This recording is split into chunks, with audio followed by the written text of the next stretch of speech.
Pekerja migran Indonesia di luar negeri diprediksi akan kembali ke tanah air menjelang Hari Raya Idul Fitri 1443 Hijriah.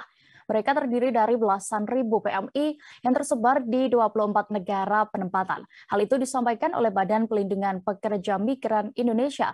Untuk lebih detailnya terkait ini akan dilaporkan rekan Larasati Dia Utami, reporter dari Tribun News yang sudah terhubung bersama kami di sana. Silakan rekan Laras dengan laporan Anda. Ya, selamat sore Dea dan Tribuners. Reporter Larasati Dia Utami melaporkan langsung dari Jakarta. Siang tadi baru saja diselenggarakan konferensi pers terkait penanganan kepulangan pekerja migran Indonesia atau PMI jelang Idul Fitri 1443 Hijriah di kantor BP2MI Jakarta. Jadi Badan Pelindungan Pekerja Migran Indonesia memperkirakan akan ada 12.134 pekerja migran Indonesia yang bekerja di luar negeri dan akan kembali ke tanah air jelang Lebaran tahun 2002 ini. Kepala BP2MI Beni Ramdhani tadi mengatakan angka tersebut merupakan proyeksi kepulangan PMI berdasarkan kontrak kerja yang akan segera berakhir pada bulan Mei 2022. Para PMI tersebut tersebar di 24 negara penempatan yang 3 diantaranya adalah berasal dari Taiwan, sebanyak 6.000 PMI, Hong Kong 3.700 PMI, Korea Selatan sejumlah 1.741 PMI, dan 610 PMI lainnya berasal dari 21 negara lainnya. Kepala BP2MI tadi mengatakan tren puncak kepulangan PMI biasanya terjadi 1 minggu sebelum dan 1 minggu setelah Hari Raya Idul Fitri. Kepulangan PMI dari luar negeri sendiri diatur sesuai dengan surat edaran Ketua Satgas Penanganan COVID nomor 17 tahun 2022 tanggal 5 April 2022 melalui sejumlah pintu masuk baik itu darat, laut maupun udara yang salah satunya adalah Bandara Soekarno-Hatta. Jadi para PMI yang akan kembali ke Indonesia harus mematuhi ketentuan persyaratan untuk memasuki wilayah Indonesia yang ditetapkan Satgas COVID pemerintah, termasuk mengunduh atau menggunakan aplikasi Peduli Lindungi serta menunjukkan kartu atau sertifikat vaksin baik fisik maupun digital dan telah menerima vaksin COVID dosis kedua minimal 14 hari sebelum keberangkatan. Kepala BP2MI juga tadi menyatakan pihaknya telah menyediakan shelter untuk menampung sementara PMI sebelum pulang ke kampung halaman. Untuk itu, namun jumlahnya masih terbatas dan BP2MI sendiri juga berkoordinasi dengan aparat keamanan untuk mencegah terjadinya pemerasan kepada PMI yang tiba di tanah air yang dilakukan oknum yang memanfaatkan kedatangan PMI.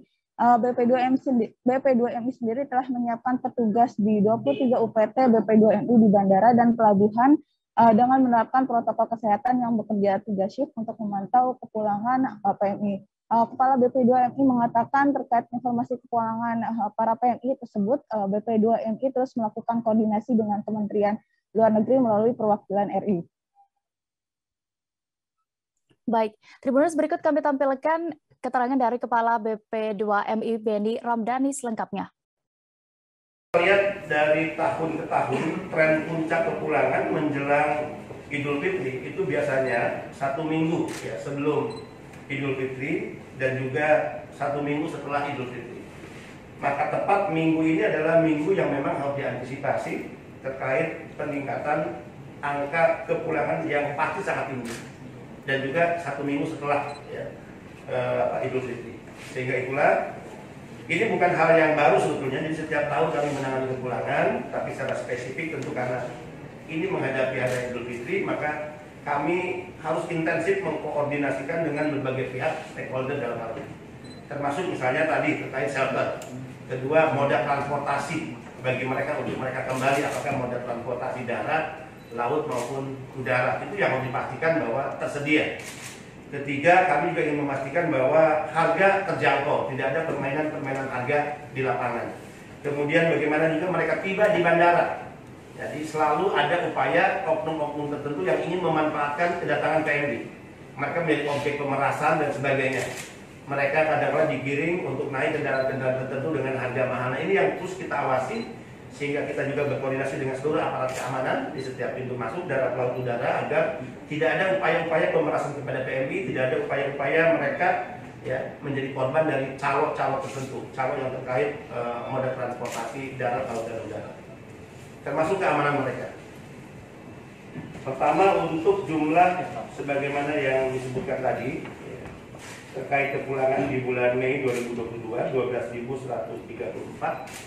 Kalau kita melihat secara. Terima kasih sudah nonton. Jangan lupa like, subscribe, dan share ya.